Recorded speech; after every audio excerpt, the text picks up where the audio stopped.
আসসালাতু ওয়াসসালামু রাসূলুল্লাহ। স্বামী আমেরিকায় থাকেন। আমেরিকা হোক হোক ইউরোপ হোক, মানে পশ্চিমা দেশ, যেটা কুফুরি দেশ, অনেক সময় পশ্চিমা ছাড়াও তো আজকাল প্রচুর এমন হয়ে গেছে যেটা হলো নামকে অস্তে মুসলিম দেশ, কিন্তু সেখানে নেই ইসলামী ইমানি পরিবেশ। সেখানে থাকার পরে যদি আবার স্ত্রীর সাথে কথা বলতে অমত হয়, অনেকটা অরুচি হয়, তাহলে মনের ভিতরে যেটা আসার, এটা তো আসা স্বাভাবিক, আসতেই পারে। আবার স্বপ্নে দেখছেন, এটাতে আরও তো এটা আরও ঘনীভূত হবে, এটাই স্বাভাবিক।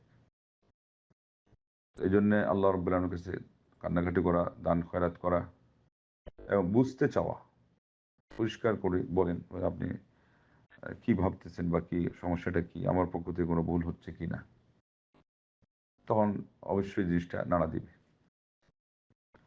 এবং পরিস্থিতি যদি বাধ্য করে তাকে বলতে, বা যে কোনোভাবেই আপনজনদের মাধ্যমে, যে এখানে আর থাকা প্রয়োজন নেই, চলে আসো দেশে, সেটারও ব্যবস্থা করতে হবে। মোট কথা হিতে বিপরীত যাতে না হয়, পরিস্থিতি নিজেই বুঝেন তার ব্যস্ততা কতটুকু। তবে যতটুকু ব্যস্ততা থাক, স্বামী স্ত্রীর মধ্যে তো এরকম হওয়ার কথা না।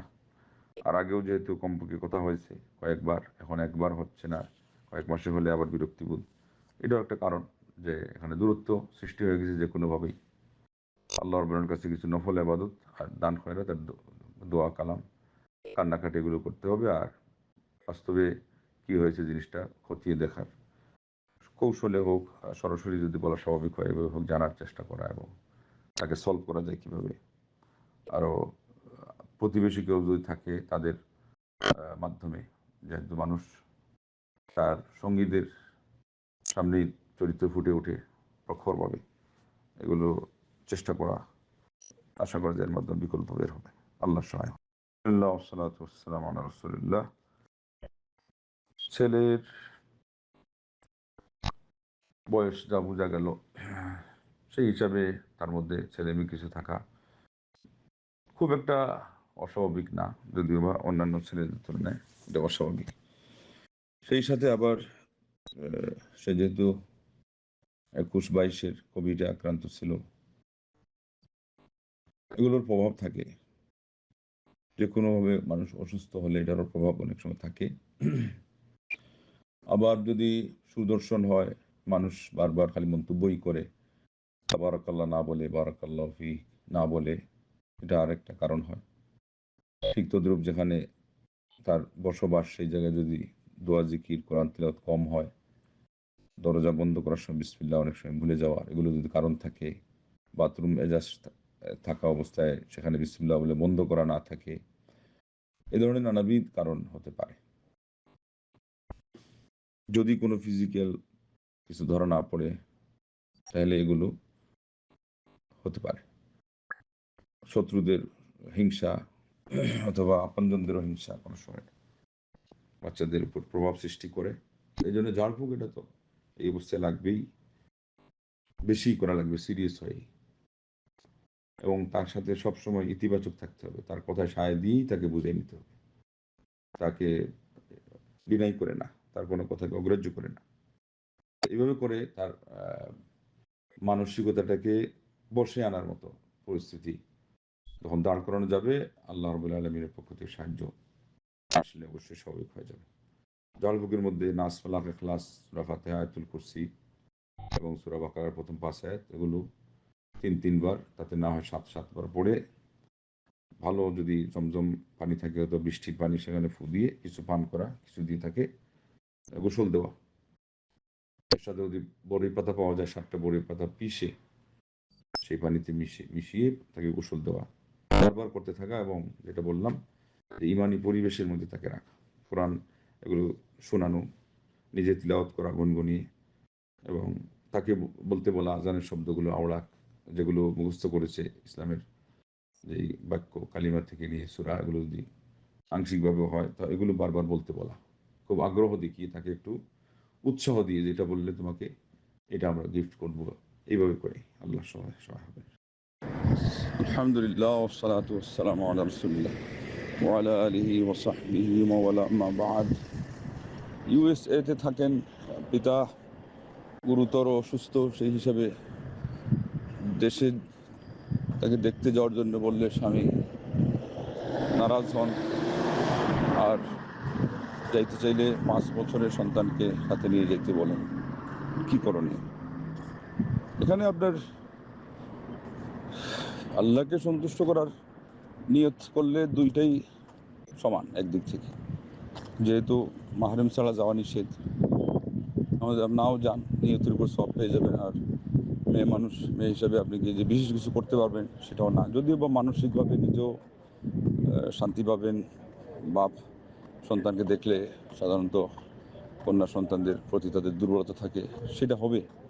কিন্তু আজকাল মার্শাল্লাহ ভিডিও কলের মাধ্যমেও সেটা অনেকটাই সম্ভব। আর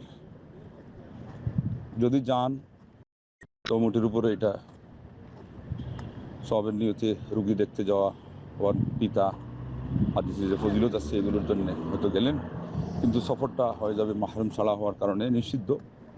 এমন অবস্থা আল্লাহর কাছে ক্ষমা চাইতে হবে, এই আর কি। অতএব বিষয় যদি এরকম, দুই দিক থেকেই তার পাল্লা একটার থেকে আরেকটা ভারী, বা কোনোটা থেকে কোনোটা হালকা নয়। অতএব ইস্তেখারা করে আল্লাহর কাছে 2 রাকাত সালাত পড়ে, ইস্তেখারার দোয়া পড়ে, আরও কিছু পরিবেশ পরিস্থিতি বুঝে সরাসরি ওনাকেই বলেন যে আমি এইভাবে আসতে চাচ্ছি, শরীয়তে মানা সত্য। তখন যদি উনি বলে না না মা, এরকম আসার দরকার নেই, আমি ভালোই সেবা পাচ্ছি, তোমার মনের আকুতি দেখে আমি খুশি, তাহলে সিদ্ধান্ত নেওয়ার একটা দিক প্রাধান্য পাইল। অন্যরাও পরামর্শ দিক, যারা কাছে আছে এবং যারা এই বিষয়ে অভিজ্ঞতা রাখে, তাইলে ওই পরামর্শের আলোকে ইস্তেখারার ভিত্তিতে সিদ্ধান্ত নিলেই আশা করা যায় সঠিক সিদ্ধান্ত সামনে আসবে। আলহামদুলিল্লাহ, ওয়াসসালাতু ওয়াসসালামু আলা রাসূলিল্লাহ ওয়া আলা আলিহি ওয়া সাহবিহি ওয়া মান বা'দ। আল্লাহর পক্ষ থেকে নেক আমলের আদেশ পেতে পারে না, এটি কোরআন হাদিস। কথা, দুইটা নেগেটিভ একসাথে হলে এটা পজিটিভ হয়ে যায়। পারে না যখন বলছেন তখন আসবে যে এটাই কোরআন হাদিস স্বীকার করে, আর না হলে পারে এটাকে কোরআন হাদিস স্বীকার করে, সেটাই হবে। এখন তো কথা ঘুরে ফিরে একই হয়ে গেল। যাই হোক, ব্যাপার হয়েছে যে এটা কিছু কথা আছে যে কোরআন হাদিসের এখানে বলার প্রয়োজন নেই। বেদাত যেটা এক বাক্যে অস্বীকার করা হয়েছে, নিষিদ্ধ যেটা বেশিরভাগ আল্লাহ নবী সাল্লাল্লাহু আলাইহি ওয়াসাল্লাম এমনকি কোরআন আল্লাহ পাক মূলনীতি দিয়ে আমাদেরকে বুঝিয়ে দিয়ে দিয়েছে। বিশেষ করে ধর্মের ক্ষেত্রে, দ্বীনের মাসাইলের ক্ষেত্রে সবই অগ্রাহ্য। যেমন আমলের দিক থেকে ঠিক স্বপ্নে হোক, এটা হোক সেটা হোক, এটা দলিল লাগবে না, বলে একটা দলিল দেন আপনি, আল্লাহ নবী সাল্লাল্লাহু আলাইহি ওয়াসাল্লাম বলছেন এটা বেদাত, যেমন বেদাতিরা বলে। আপনি একটা দলিল দেন হাদিস থেকে যে আল্লাহ নবী সাল্লাল্লাহু আলাইহি ওয়াসাল্লাম বলছেন এটা হাদিস জয়ীফ, এটাকে আল্লাহ নবী সাল্লাল্লাহু আলাইহি ওয়াসাল্লাম বলবেন নাকি, বলার জিনিস নাকি? এটা তার উম্মতের উপর যে দায়িত্ব ন্যস্ত করা হয়েছে তার ভিত্তিতে তারা কতটুকু দিন ফলো করছে না করছে সেখানে গিয়ে আল্লাহকে জড়াচ্ছে, মানে এটা হলো পেশাল পাড়া, ওই বনী ইসরাইলের মধ্যে পেশাল পাড়া, তারা ওগুলো করে। যাই হোক, এগুলো অনেকেই করে, সেই জন্য হয়তো আমাদের মধ্যে এগুলোর প্রভাব থাকে বা এগুলোর কথা প্রসিদ্ধ হয়ে যায়।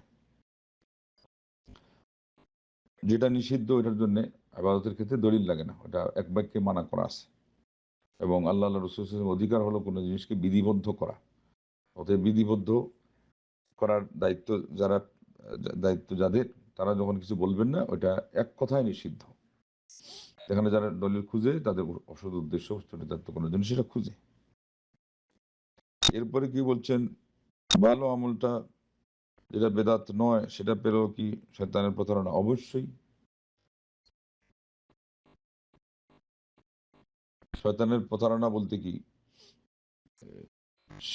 শয়তানের মানে এটার উদ্ভাবনের দিক থেকে তুমি এটা করো, আমি তোমাকে এটা বলছি, এটার মধ্যে বিশেষ করে যদি কোনো রূপরেখা পাল্টায় দেয়, সংখ্যা তো সময়, আর শয়তান তো এটাই করে। এই জন্য আমি বললাম যে অবশ্যই। তা না হলে ভালো আমলের কথা যদি স্মরণ করে দেওয়া হয় যে এই কাজটা করো, যেমন একজন সালাতের সময় ঘুম থেকে উঠতেছে না, তখন তাকে স্বপ্নে দেখানো হলো যে সালাত হয়ে যাচ্ছে, তাহাজ্জুদের সময় সে উঠতে পারতেছে না, তখন তাকে স্মরণ করে দেওয়া হলো যে উঠো, অথবা এমন কিছু দেখানো হলো যাতে সে ভয় পেয়ে হোক অথবা আশান্বিত হয়ে হোক সে ঘুম থেকে উঠে। ওটা আমরা আশা রাখতে পারি যে আল্লাহর পক্ষ থেকে ইঙ্গিত। বাকি গোড়ার দিক থেকেই একটা নতুন কথা, যদিও আমলের আকৃতিতে হয়, অথবা আমলের মধ্যে যেহেতু বেদাত হলো, একটা হলো মূলের দিক থেকে, আরেকটা হলো সংশ্লিষ্ট কিছু যদি হয় তো ওটাও শয়তানের হবে। যেমন কোরআন পড়ার কথা, তাসবিহ তাহলিলের কথা, কিন্তু এখানে এসে বলে দেওয়া হয়েছে তুমি এতবার এটা পড়ো তাহলে তোমার এই ফায়দা হবে, তাহলে এটা সমস্ত বেদাতি পত্তির মতো হয়ে গেল। কথা তো আমাদের ফিক্সড, শরীয়ত শরীয়ত। আর শরীয়তের মতো যদি কিছু দেখানো হয় তো এটা তার প্রয়োজন নাই, ওটা হলো আমাদের শরীয়ত যথেষ্ট। আর নতুন যদি কিছু হয় মূল হিসাবে অথবা সংযুক্তি হিসাবে, তাহলে এটা অগ্রাহ্য, এর মধ্যে কোনো সন্দেহ নেই। এমনকি এটা যে শয়তানের পক্ষ থেকে দেখানো হয়েছে এটারও একটা লক্ষণ। আলহামদুলিল্লাহ, ওয়াসসালাতু ওয়াসসালামু আলা রাসূলিল্লাহ। রাস্তাঘাটে অনেক সময় কুকুরের উপদ্রব দেখতে পাওয়া যায়।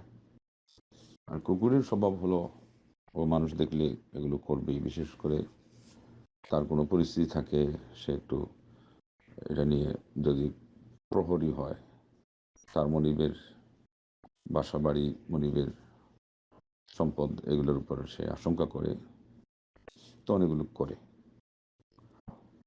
এটা বিশেষ কোনো দোয়া যে সরাসরি ওটা দিয়ে ঠেকানোর আছে এরকম নাই। আল্লাহর কাছে সাহায্য চাওয়ার যে কোনো জিকির, দোয়া সেখানে পড়াই যায়। আর তার জন্যে সবচেয়ে বড় হলো ওই একটা ঢিল নেওয়ার মতো করে ভান করতে হবে। যদি ঢিল নাও থাকে এতেই সে পালিয়ে যায়। আর যদি একটা কিছু থাকে ওটা ছুঁড়ে মারা যায়, তাহলে বিসমিল্লাহ বলে ছুঁড়ে মারলে পালিয়ে যায়। হ্যাঁ, এটাও খেয়াল রাখতে হবে, যদি কালো কুকুর হয় এমত অবস্থায় আল্লাহ নবী সাল্লাল্লাহু আলাইহি ওয়াসাল্লাম এটাকে শয়তান নামেই আখ্যায়িত করেছেন। সরাসরি ওইটাও হতে পারে তার রূপ ধারণকারী, অথবা তার মধ্যে স্বভাবটা অন্যদের তুলনায় আরও নোংরা থাকে, হিংস্রামি থাকে বলে এটা বলেছেন আল্লাহ নবী সাল্লাল্লাহু আলাইহি ওয়াসাল্লাম। তখন বিসমিল্লাহ বলতে হবে ৩ বার।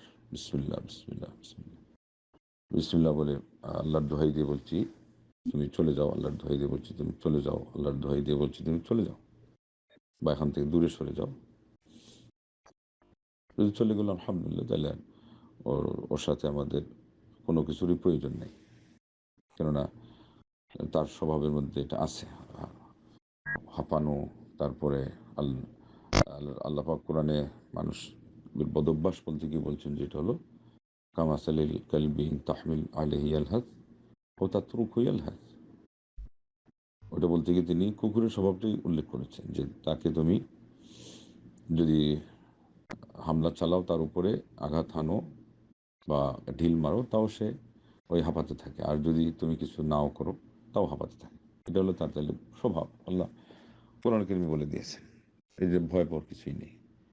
যদি মারাত্মক ওই ধরনের কিছু হয় তাহলে তো এটা সামান্য কিছু দিয়ে হবেও না। এমন অবস্থায় আল্লাহর কাছে সাহায্য চাইতে হবে এবং নিজেকে এখান থেকে দূরে সরিয়ে নেওয়ার ব্যবস্থা করতে হবে। আর তা না হলে স্বাভাবিক যেগুলো, এগুলো তো ওই দেখবেন ঢিল নেওয়ার মতো একটা ভান করলেই ওরা কিন্তু পালিয়ে যায়। তো এরকম যাতে আবার না হয় যে সে বুঝে যে আমার উপর আক্রমণ করতেছে, মারাত্মক পর্যায়ে মারবেই, তখন আবার সে দিশামিশা না পেয়ে সেও তখন হামলা চালানোর উপক্রম হয়। এটা যেন না হয়, সাবধানে থেকে তাকে তাড়িয়ে দেওয়ার ব্যবস্থা করতে হবে। আর বিশেষ কোনো দোয়া নেই, বিশেষ দোয়া যেহেতু নাই, তাহলে আল্লাহকে ডাকার যে কোনো দোয়া বললেই হলো। লা হাওলা ওয়ালা কুওয়াতা ইল্লা বিল্লাহ, এটা বরং এখানে বেশি প্রযোজ্য। লা হাওলা ওয়ালা কুওয়াতা ইল্লা বিল্লাহ, আমাদের কোনো উপায় নাই, আমাদের কোনো শক্তি নাই আল্লাহ ছাড়া। এটা যে কোনো প্রতিকূল পরিবেশে পড়া যায়, শত্রুর মুখে যেমন হাসবি আল্লাহ নি'মাল ওয়াকিল এটা পড়া যায়, এটাও চলে। এখানে বেশি উপযুক্ত হলো এগুলো আর কি, হাসবি আল্লাহ ওয়া নি'মাল ওয়াকিল, লা হাওলা ওয়ালা কুওয়াতা ইল্লা বিল্লাহ।